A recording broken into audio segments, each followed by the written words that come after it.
This is Frank Islam, Chairman and CEO of FI Investment Group, and your host of Washington Current Review, where we interview leading voices from business and politics that impact you, the viewer. Today, our guest is K. Ramesh. K, welcome to our show. Thanks for coming here. Thank you. Thank you for having me. Sure. So tell me a little bit about yourself. Well, my name is K. Ramesh. I'm the president of Cyber Media Technologies. That's the name of the company. Yes, sir. Yes. Where is it located and how big are we are, they? And what does it do? We are located in Reston, Virginia. West Virginia? Reston, Virginia. Oh, Reston, Virginia. Okay. Yeah, and about 150 people. Wow. And we work for the federal government. Which part of the federal government? So basically, DOD, DHS, and civilian Which part of agencies. Part of DOD meaning Navy, Army. Okay. And we do a little bit of work with Marine Corps as well. Okay. And then Department of Homeland Security. DHS. And some of the civilian agencies, Interior, USDA, and some of the civilian agencies. So is it a services or is it mostly product? It's a services company. So we provide services in the area of three main areas. What are those? One is human capital and training solutions. Human capital and training, that's a pretty good stuff. What does that mean?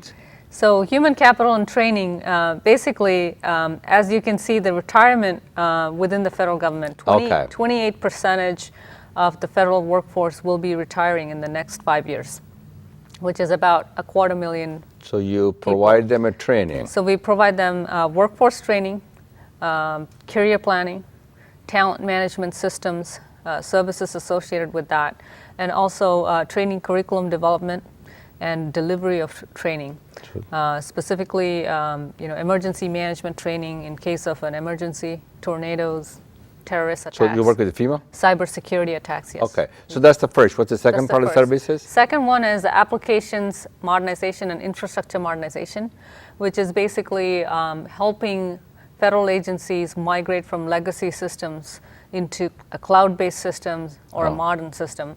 And we go in and do a cloud assessment.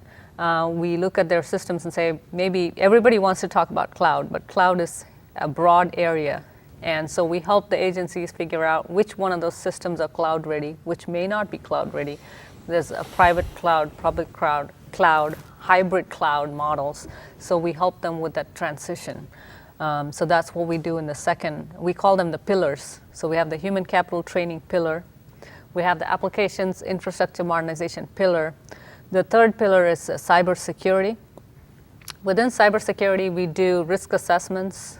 We do FISMA compliance, CNA compliance type of work for the federal agencies. You work for NSA? We currently don't have work with NSA, but we do help with agencies with their cybersecurity framework. Yeah. What do you think the major threat that America is facing in terms of cybersecurity, especially from Chinese? Right? Well, I think the next war that is headed our way is the cyber war. As you have witnessed through several cyber attacks, currently as recent with the opium cyber attack, the cyber breach she got that fired, happened. Unfortunately. Yeah, and so that's a great example. And then also the breach with Anthem. Sure. So we are seeing a pattern here in terms of cybersecurity, cyber breaches, where people's PII data and personal data is being breached and exposed. And so that's one of the critical areas as a nation we need to protect, especially with countries like China. So that's where we provide intelligent networks. So your services is mostly not a commercial, it's mostly the federal government, right? Yes, mostly federal, Do you work with NTC, National, the Homeland Security is a part of the NTC, National, what's it called? Technology? No, not technology, Counterterrorism Center. Counterterrorism Center, yes. Yeah. So that's where companies like us come into play, where we build intelligence systems and provide services around those, where a lot of the federal agencies, they install a cybersecurity system and that's it. It's there for the last 3 years. It has to be constantly updated because the terrorists out there have new systems. It's almost like protecting against a computer virus. There's always a new virus that's showing up, and you have to keep your systems always up to date. The same thing with the networks and assessment of those networks, and how do you assess and how do you protect against potential cyber attack in the near future? Potential. potential. Yes. So tell the audience what drives you every day. What drives me every day is really the social impact. Social impact. Yes. What social impact do you have from your company? So through the company, and that's one of the reasons we consciously work for the federal government. It's as good as being in public service because we are able to create an impact within communities. Like for example, we have a contract with the Army to support soldiers with their education programs, helping them. You're not with you're counseling. not into IT as much as you into the social, as you say, social impact things in terms of educations and the learning and those kind of things, right? Right. I think even with IT, we are making a social impact in the sense that, for example, we are working on the E-Verify program. Okay. And some of the programs that helps with not having illegal immigrants come into the country, not having illegal immigrants work for a company. So really, I see that as protecting our nation as part of creating an impact within the community at large through the systems like that, through systems, because we really can't afford to have not a secure system. It has to work 100% all the time. And that's what we are really So most of the people for. are on site? Most they of have the a people, 50-50? About 50-50. Offsite? Offsite. What is your office located? Depending on the work. Our office is located right by the new metro station in Reston, Virginia, right across from the new metro station. So it's a really convenient location, close to the Reston Town Center. And so we have people there, as well as some people are working directly in the client sites. It really depends on the project and how much classified the information is. And So you have the classified, what you call the security? Yes, we have the you, secret. You have a secret facility? Yeah, we it's have not a a top secret- secret facility. No. It's a secret We have a service secret facility. facility clearance. Okay. Yeah. Now, if somebody wants to start a business, Yeah. okay, you have been pretty successful. Thank you. You've been in business for at least 12 years? Yeah, since '96, so about 19 years now. 19 years? Yes. 20 years next year? Yes, sir. Yeah, I started my business 1994. I sold in 2007, so I've only had the business for 14 years. So that was a good reaping the benefits of that. Yeah, Anyway, of course. so my question to you is, what advice do you have for a person who wants to start the business, who wants to become an entrepreneur like you and successful? What's the secret sauce of success here? I would say just do it. Just do it. A lot of people, keep thinking. The more you think about it, the more, you can't figure out all the different possibilities and the equations. Just jump in and Just do do it. it. It's very rewarding, and it's very humbling. And as long as you're willing to do the work, which I think most of our viewers will agree that our community is already aware of hard work, the fruit of hard work, and having the integrity and doing exceptional work for clients. I think anybody can be successful. Anybody can be successful. Let me see if I got this right. If you are willing to put in hard work, have integrity, and provide the best exceptional service to your customers. What about surrounding yourself with the talented management and employees who share your vision and values? Yes, that is very true. So it's not a single person game here. It's a team sport. It's very much a team sport. It's very much So about success the in business kind is a of- team sport. Exactly. It's very much about the kind of team that you build around you, and people having the same kind of vision and values that you have to grow the business, to grow with the business. With the success also comes the responsibility. Yes. Responsibility to serve your country, to serve your community, and to give back to the community. Yeah. You have done well. You need to do good also. So what's your thoughts on that? Yeah, so definitely giving back to the community has been an integral part of the company since the inception of the company. Is that right? Yes. So what have you done so far? We have done various different activities. We try to combine it with the team spirit of building the company and growing the company. So we do work in the DC soup kitchens as a team. So that's a social engagement. That's a social engagement. And a civic engagement. Right. And giving to organizations for educational purposes like Akshaya Patra. I don't know who they are. Okay, so those are the nonprofit organizations. Yes. How do you attract and retain employees? Really, Retain. Retention. Yeah. Retention of employees.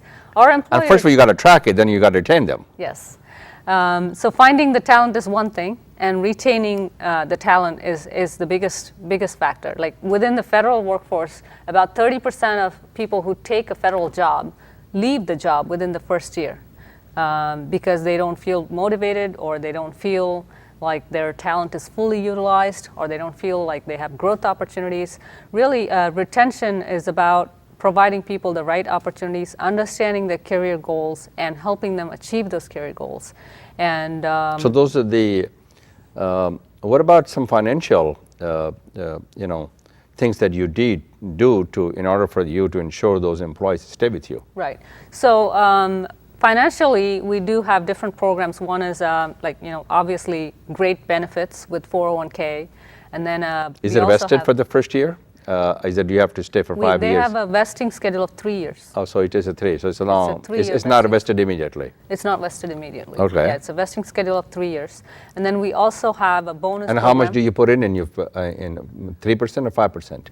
It's they can put 3%. And what do you put in? You match it. We match it. We match it one to one. Yeah, with a 3-year vesting schedule. But that's all part of your overhead. That's part of our overhead, and that's part of our benefits that we offer employees. But really, the motivation on retention comes in play with the bonus structures that we have in place. Is that a performance bonus? So it is a performance bonus for managers, and then on the sales side, they have bonuses based on the amount of sales people bring into the company. What about the ownership in the business? The ownership in the business? We are right now working on an ESOP program. Why ESOP? To establish some sort of an employee stock option plan, so that way we can allow employees to also participate in. Were you able to cash in when you do the ESOP?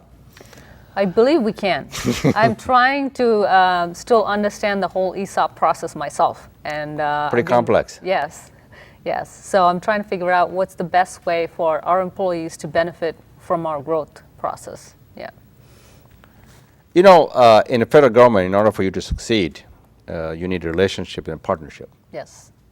Obviously, you have to value that. Yes. And partnership with the employees, partnership with also with the government folks, and also partnership with the industry. Yes. So you could become How do you go about doing something like that? And how, obviously it's very important. Right. So how do you do that? So over the last 3 years, we have doubled every year from the previous year. And that, I would say, that's mainly because of our commitment to partnerships. And we partner with companies. It's a very small group of companies, but a trusted group of companies that we partner with. And Partner means working with them to bid a contract. yeah, working with them to bid a contract. It could be, so there are multiple types of partnerships. One is opportunity specific, where you have a contract, you're working with a company to bid that contract. And then there's also technology partners, where we partner with technology companies such as Oracle, Salesforce, ADP is a big technology partner of ours. We partner with Infor, SAP. So these are product companies. Those are product-oriented companies, not a Right. services company. Not a services company. So we call them the technology partners, but we provide the services behind their products. For example, like PeopleSoft upgrades. We're doing the whole budget and financial systems for the House of Representatives. It's a PeopleSoft system, but we did the whole data migration, upgrading to the new PeopleSoft version. Our team is actually there doing the day-to-day work of keeping up the application. So same thing with Los Alamos National Labs. Los Alamos in New Mexico. In New Mexico. Yeah. So that's where the first atomic bomb was found. And so they still have a lot of classified projects going on there. And our role there is identity management. Anytime anybody puts a thumbprint in there, it goes back into the back-end systems, check their Is that identity. a fingerprinting system you're talking about? Yes. FBI is pretty good at it. Biometrics. Right. Biometrics, yeah. Right. That's what you're doing. Yes.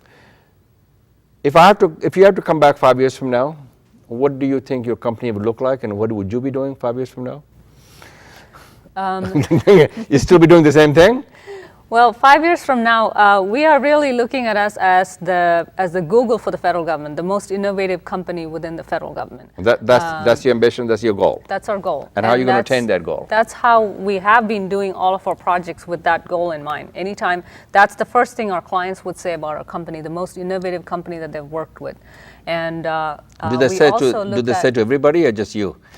I hope it's a small group of companies, and we're always looking for doing more with less, looking for cost-effective solutions. How can we create efficiencies in the current process? You know, is there a step in the middle that we can avoid or take out to create more efficiencies? So when we see those kinds of things, we're not afraid to go and tell the customer, even though it could mean in the short term that reduction in the workforce. For you. For us, right. But in the long term. But you're not, in long term, it will pay its dividend. Exactly. So we want to make sure that the client's interests are in mind all the time. And in 5 years from now, you know, we want to be one of the companies who are recognized by the federal government as one of the innovative companies. And I'm sure we will be out of our small business. Now explain to me, you're an 8A company. So you're a minority-owned company, correct? Yes. Now it's a woman-owned small business. Yes. And your SIC code is, which is the $23 million. So that's what you're at. Yeah, that's where we are. So you're graduating. So how would you go about competing with the big guys when you graduate from the program? Yeah, that'll be the toughest challenge you'll face. Exactly. And that is a journey that all the small businesses have to go through. Not too many of them taken in the past. Some of them are failed. Right. A lot of them have failed. Right. And that's where really that value that you provide to the customer comes into play. We are not providing a commodity service. We are providing a value-added service, a mission-critical service, something that the client values. And so whether you're a small business or out of the small business range, you know, your clients should be able to still access you. And again, that's where the contract vehicles comes into play. Do you have a lot of vehicles? Yes, we do have a whole bunch of contract vehicles. I see that as more platforms for customers or government clients to reach a company. And so I think putting your efforts on contract vehicles is going to be very important for the company's growth as you graduate from a small business into competing with everybody else. For example, we have one of the Army vehicles. We competed in full and open. It's not ITIS. This one is called HR Solutions. Yeah. ITIS is in its third version. ITIS, I used to have an ITIS 1. Yeah, ITIS, we were the first one. We were the first one. Okay, yeah, it's currently being competed right now. Again? Yes. Oh my gosh. So this one is called HR Solutions, and we won among 16 companies between Booz Allen and all the big guys. So yours is the small business set aside? No, it is a full and open competition. Yeah, but this was set aside for the small business, the one you have it. No, it is a full and open competition, and we were one of the 2 small business who got into the full and open. Yeah. So that vehicle will be last how long? That vehicle is being extended for another 5 years now.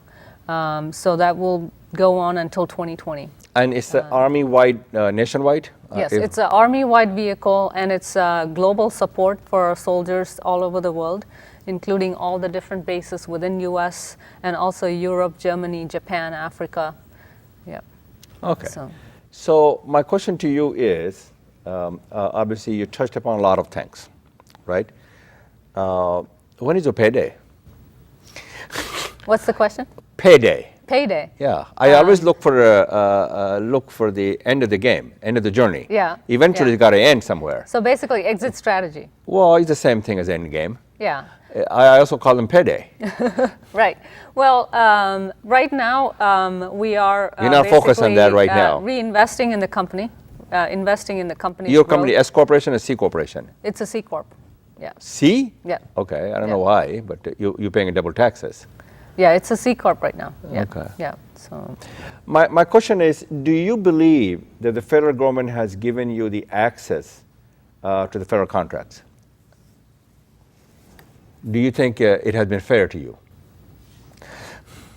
Well, I really think that the federal contracting world, as you get into it, becomes smaller and smaller as you start building. The pie is becoming smaller, it's shrinking. Is that what you're saying?